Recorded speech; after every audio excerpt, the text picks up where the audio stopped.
So then if you teach a person then how to be defined by a vision of the future instead of the memories of the past, then they would have to really start thinking differently. Would you agree? They would have to start making different choices than the choices that they always make. Yes or no? Yes. They're going to have to start doing different things and breaking certain habits. And that's going to be uncomfortable. Yes or no? Because the body's going to say, why are we doing this? It's so much more fun suffering than going out for a walk into joy. I don't know if I believe in joy. I believe in suffering. The body goes back. And so then a person would have to stop talking certain ways.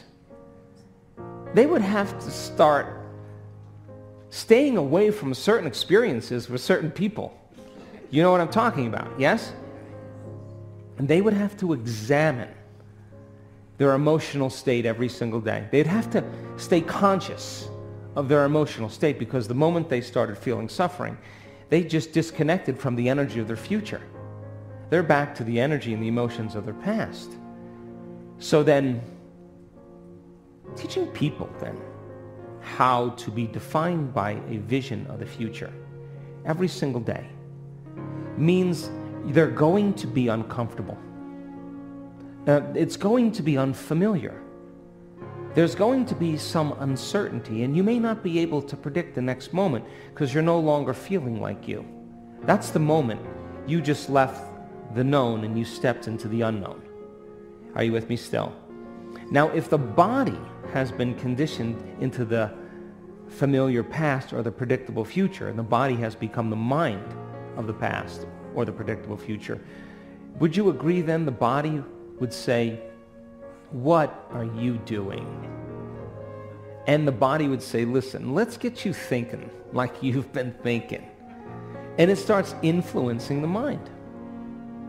And people start hearing the chatter in their head. And if you respond to just one of those same thoughts, like start tomorrow, you'll never change, it's your ex's fault, it's your mother's fault. If you respond to one of those same familiar thoughts, those same thoughts lead to those same choices, which lead to the same behaviors and create the same experiences and produce the same emotions. A person says, oh, this feels right, this feels better to me. No, they're back to the same comfortable self. Yes or no? And this is why change is so hard. So then, new thoughts should lead to new choices should lead to new behaviors should create new experiences, and new experiences create new emotions. Yes or no? And our research shows that people who do that in 4 days, they change their gene expression. 4 days. 4 days. And don't you know, I know in the first day they don't want to do it, and they want to go back to laying down, and they hate me, and write an email, I'm a liar, all that stuff. They want to quit, And I want you to know that there's no such thing as a bad meditation. There's just you overcoming you. And you can do it now, or you can wait. But now is the new later. So then, if your personality creates your personal reality, give me a nod, and your personality is made up of how you think, how you act, and how you feel, then the present personality called you, raise your hand, has created the present life called your personal reality, yes or no? But if you begin over time to become conscious of your unconscious thoughts, you become aware of your automatic behaviors, how you speak, how you act, and you can look at an emotion and say, my goodness, I didn't even know this was guilt. It just has felt like me my entire life.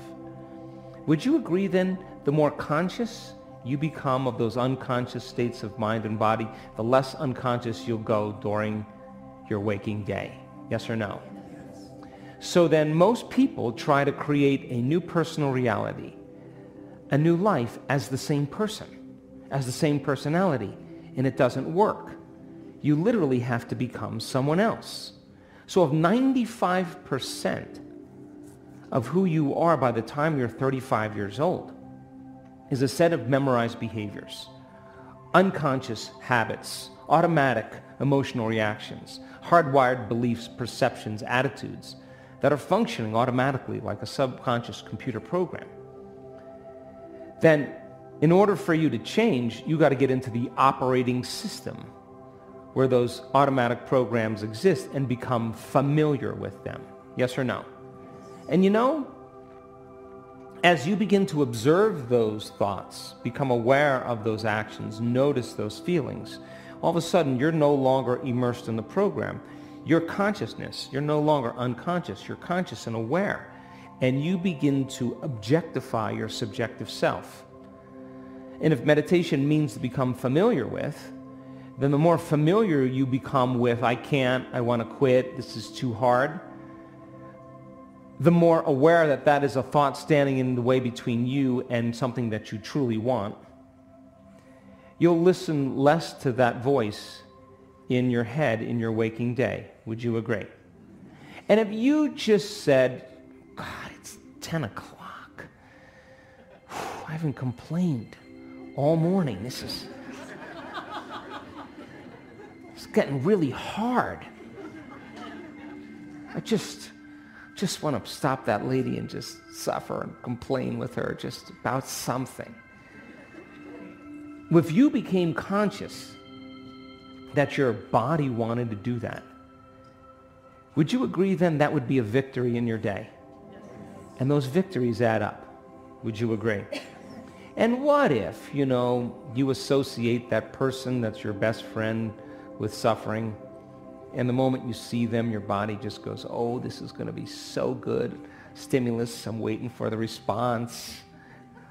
The body is going to start saying, complain. And the brain's going to start complaining. You catch yourself doing that, that's a victory too.